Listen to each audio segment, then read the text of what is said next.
जिस दिन से चला हूँ मेरी मंजिल पे नजर है, आंखों ने कभी मील का पत्थर नहीं देखा। बशीर बद्र साहब की ये पंक्ति पटना रेलवे स्टेशन पर टीटी के रूप में काम कर रही समा परवीन पर पूरी तरह फिट बैठती है, जिसने अपने पिता के ठोस इरादों और अपनी लगातार प्रयास से न सिर्फ अपने गांव, राज्य बल्कि देश का भी नाम रोशन किया है।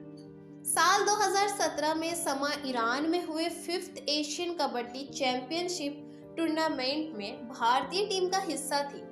समा प्रवीण ने राइट कॉर्नर प्लेयर की भूमिका निभाते हुए भारतीय कबड्डी टीम को ईरान की मजबूत महिला कबड्डी टीम से जीत दिलाने में बड़ी भूमिका निभाई और भारत को गोल्ड मेडल भी दिलवाया।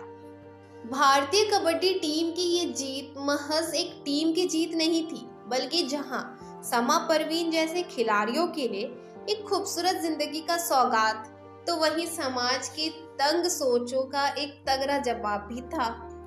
कबड्डी के माध्यम से सामाजिक बदलाव तक इनकी इस सफलता के पीछे एक लंबा संघर्ष है, जिसको जानने के लिए आपको ले चलते हैं पटना से 87 किलोमीटर पूर्व गंगा किनारे बसे मोकामा, जहां से समा परवीन और उनके संघर्षों की कहानियां जुड़ी हुई है। इस डॉक्यूमेंट्री में हम उनसे ये भी जानने की कोशिश करेंगे कि एक जजमेंटल समाज में जहां लड़कियों को एक एक कदम फूंक कर रखना पड़ता है, ऐसे माहौल में उन्हें कबड्डी खेलने की प्रेरणा कहां से मिली। जैसे हम महिलाओं के लिए जो है सो महिला दिवस, चूंकि हमारी पत्नी थी तो उनका प्रयास था कि नहीं महिला दिवस में आप सहयोग कीजिए, तो महिला दिवस में हम पूरा सहयोग उनको करते थे और वो मनाती थी। 8 मार्च को अंतर्राष्ट्रीय महिला दिवस वो मनाती थी।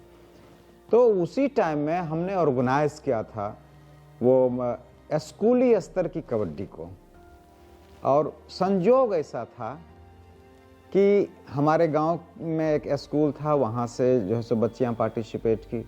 समा उस टाइम में बाटा मिडिल स्कूल में पढ़ रही थी, समा भी आती है और कई माने उनकी जो सहेलियां थी, जो दोस्त वगैरह, वो सब आई और खेली। खेलने के बाद वो कबड्डी जो खेली तो हमको जब समा को खेलते देखे और लड़कियों को जब खेलते देखे तो फिर हम फ्लैशबैक में गए, तो हमको लगा नहीं वो तो सपना साकार होने वाला है। लेकिन जब हम अपनी बच्चियों को देखे खेलते हुए और लगा कि नहीं, यहाँ से तो हम कबड्डी टीम बनाने के पीछे एकमात्र उद्देश्य था कि हम समाज में एक बदलाव लावें। कबड्डी खेलने की प्रेरणा मुझे मेरे घर से ही मिली। मेरी बड़ी वाली जो बहन थी वो कबड्डी खेलना स्टार्ट की थी। पापा ने एक सामाजिक बदलाव चाहते थे, वो क्योंकि सोशल वर्कर थे, तो वो चाहते थे कि समाज में बदलाव हो, लड़कियां आगे बढ़े, कुछ अच्छा करें। तो इस चीज़ को लेकर के उन्होंने ऐसा सोचा और मेरी बहन को ही सबसे पहले अपने घर से निकाला कि घर की बेटी पहले निकलेगी तो फिर और समाज से लड़कियां आएंगी। तो स्टार्ट उन्होंने घर से ही किया था। तो पहले मेरी बड़ी बहन खेली कबड्डी, तो उसको देखने के लिए मैं जाती थी ग्राउंड पे कि किस तरह से खेल रही, तो उसको देख करके काफ़ी उत्साह अंदर से बहुत ऐसा लगता था कि मैं भी खेलूँ और अच्छा खेलूँगी मैं। मुझे ऐसा प्रेरणा उनके तरफ से ही मिली, क्योंकि वो सेंट्रल स्कूल में पढ़ती थी। कबड्डी का कोई रूल रेगुलेशन मुझे मालूम नहीं था, लेकिन बस कबड्डी खेलते हुए मैं जो देखी तो मुझे अच्छा लगा। बस वहाँ से ही प्रेरणा मुझे मिली और मैं चाही कि मैं भी खेलूँ इसमें। कबड्डी खेलने का प्रेरणा मुझे सबसे पहले मेरे अंकल MD इलियास से मुझे मिला, और मेरी फ्रेंड समा परवीन जो कि मेरी सीनियर भी रह चुकी है, उससे भी मुझे खेलने का प्रेरणा मिला। जब मैं 12 साल की थी, मैं 6th क्लास में पढ़ रही थी, तो तभी स्कूल वाइज गेम करवाए थे हमारे जो अंकल हैं मिडिल क्लास का। तो वहाँ पे समा आई थी हम लोगों को बोलने के लिए कि हम लोग कबड्डी का एक टूर्नामेंट करवा रहे हैं, उसमें तुम्हारे स्कूल को पार्टिसिपेट करना चाहिए। तो वहाँ पे हम को लगा कि कबड्डी है, ऐसे तो गांव में खेले जाने वाला गेम है ये।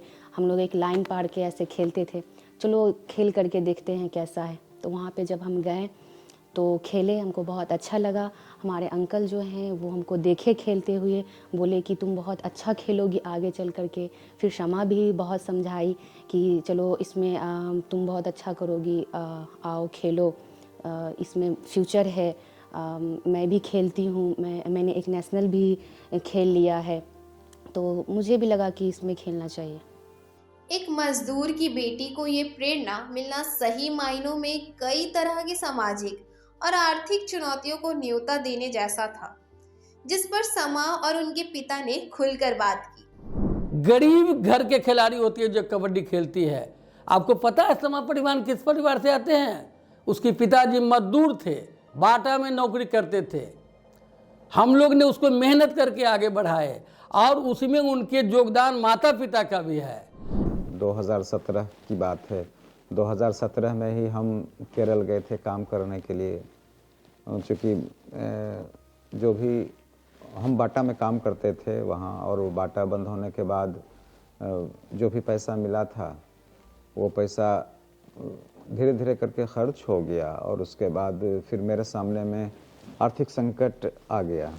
और आर्थिक संकट जब आ गया तो फिर मेरे लिए परेशानी हो गई। तो हम 2017 में ही केरल गए थे काम करने के लिए कि अगर किसी भी चीज़ को अगर वो अपने सर पे ले लेते हैं तो फिर उसको हम बेजगह फेंक नहीं देते हैं। मतलब अगर हम अपने सर पे अगर कबड्डी को लिए तो फिर लगा कि नहीं, इस कबड्डी को हमको अंतिम मंजिल तक पहुंचाना है।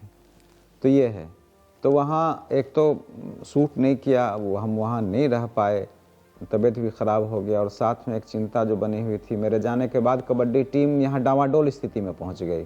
फिर हम आए, फिर उसको थोड़ा संगठित किए, और उसके बाद जो है सो 2017 में ही एक बड़ा अचीवमेंट हुआ कि जब समा का पहला जब वो खबर आया हमको, कुमार विजय हैं जो सेक्रेटरी हैं हमारे कबड्डी के, उन्होंने जब घोषणा की कि समा जो है सो इंडिया टीम के लिए सेलेक्ट हुई है, तो जो हम परेशानी से गुज़र रहे थे, शायद हम हंसना भूल गए थे। तो उस टाइम में एक मुस्कुराहट मेरे होठों पर आई, मुस्कुराहट, ये फैक्ट है। और फिर हमको लगा कि वाह, चलिए हम तो सक्सेस हुए। घर की जो परिस्थितियाँ थी, तो इसमें मैं ये बात बताना चाहूँगी कि आर्थिक थोड़ा प्रॉब्लम था, क्योंकि पापा की जो जॉब थी, पापा बाटा में जॉब करते थे, मज़दूर थे। तो उनका जॉब जब ख़त्म हो गया था, उनकी ड्यूटी, क्योंकि फैक्ट्री बंद हो गया था, तो वो बंद होने के बाद घर की स्थिति बहुत बुरी हो गई थी, क्योंकि सारा फैमिली का ही जिम्मेदारी उन पे था। दादी थी, हमारे भाई बहन, 5-6 भाई बहन थे, तो सभी की पढ़ाई लिखाई, और साथ ही मेरा गेम हो गया। तो गेम में कुछ अच्छा करने लगे थे। अच्छा करने के लिए ये चीज़ चाहिए था कि खिलाड़ी को एक प्रॉपर डाइट की ज़रूरत होती है, और उस तरह की डाइट मेरे पास हो नहीं पाती थी, क्योंकि दूध हो गया, दूध आपको ज़्यादा से ज़्यादा लेना है, या फिर अच्छे खाना लेना है, आपको प्रोटीन्स लेना है, तो ये सब चीज़ का थोड़ा सा दिक्कत आती थी। लेकिन फिर भी मेरे पेरेंट्स कोशिश करते थे कि ज़्यादा से ज़्यादा मुझे जहाँ तक हो, उन्होंने कोशिश किया है कि दूध हो गया या प्रोटीन्स हो तो उनसे जितना हो बन पड़ता था वो कोशिश करते थे देने की। इनकी आर्थिक चुनौतियों के जानने के बाद ये बात तो तय हो जाती है कि अगर इरादे पुख्ता हो तो आर्थिक कमजोरी लक्ष्य को हासिल करने में बाधा नहीं हो सकती। लेकिन बिन बुलाए सामाजिक चुनौतियों से कैसे निपटे, ऐसी चुनौतियों के बारे में इनके पिता के साथ साथ इनकी संघर्ष की साथी रही कबड्डी खिलाड़ी कोमल कुमारी ने भी खुलकर बात की है।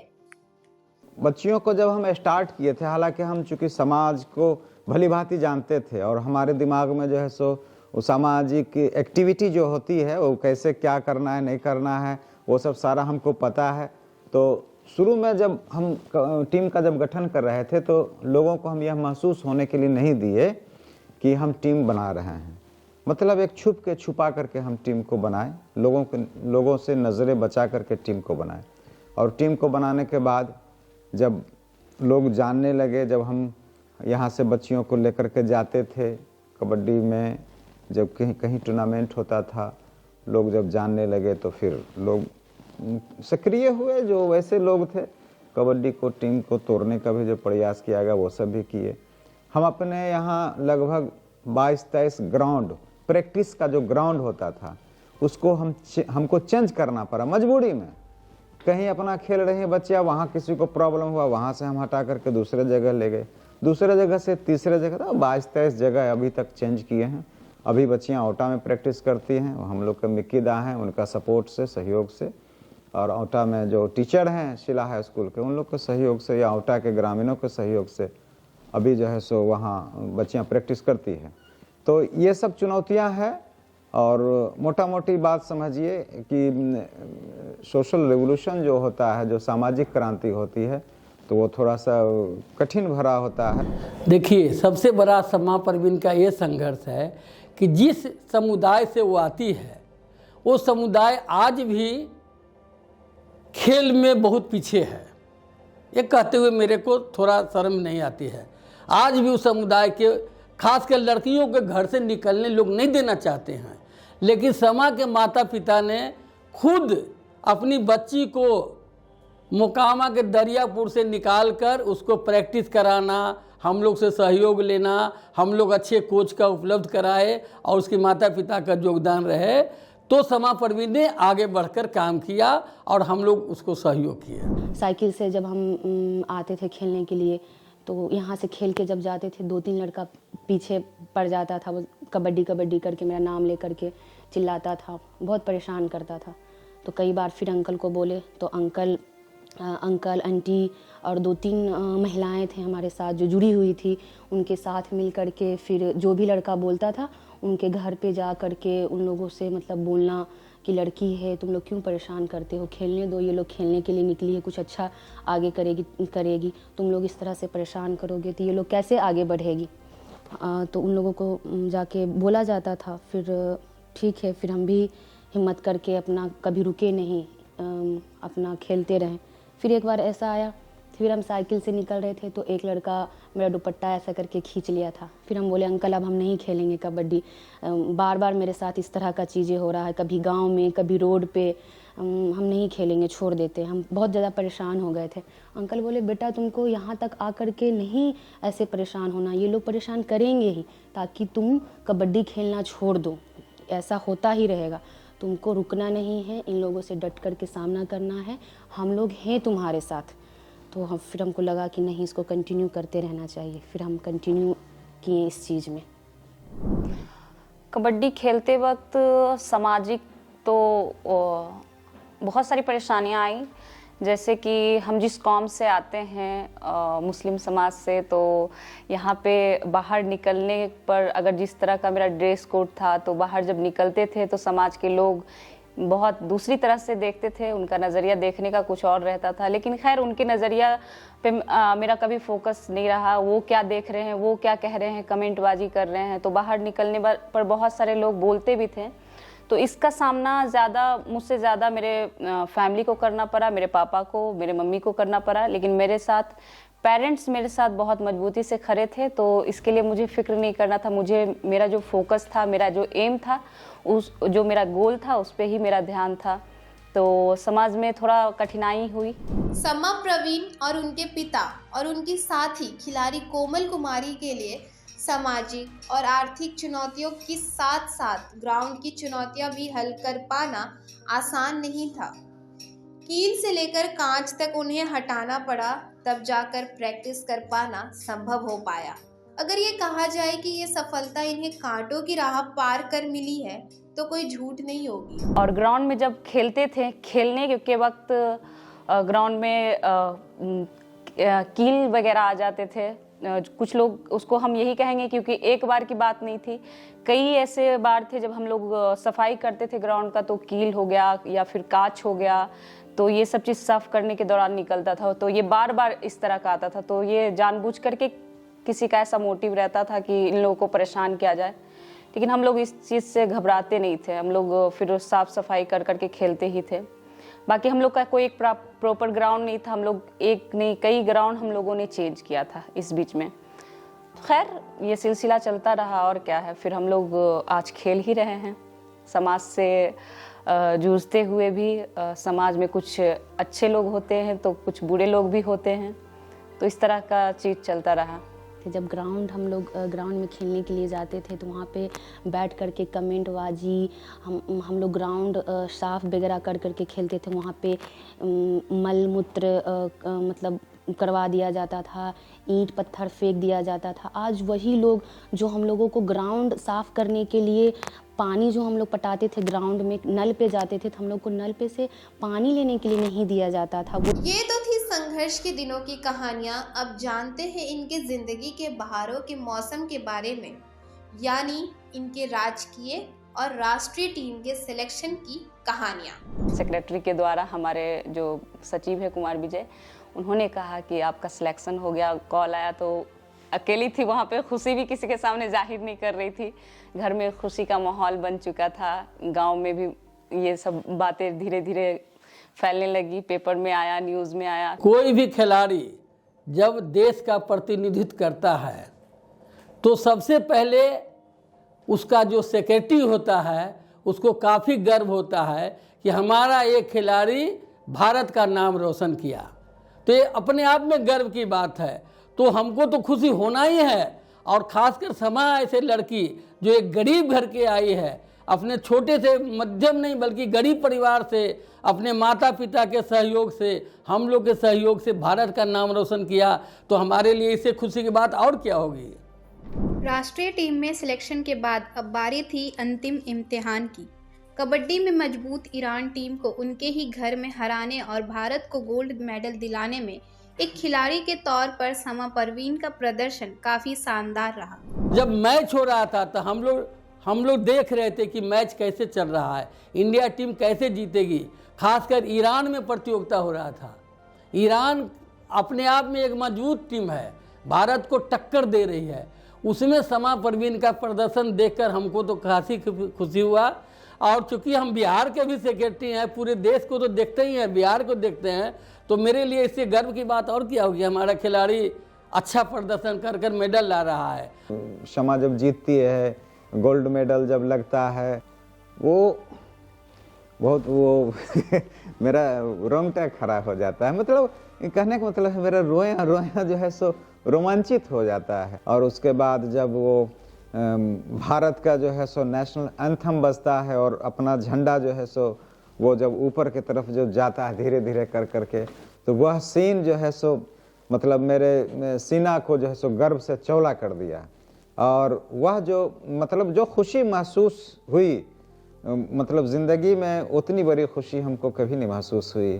फिर हमारी टीम ईरान के लिए रवाना हुई। एक सपना सा लग रहा था, सब कुछ सच होता हुआ। बहुत खुशी हुई उस टाइम में, और अपनी खुशी को बस किसी के साथ बांट नहीं रही थी, अंदर ही अंदर बहुत खुश हो रही थी।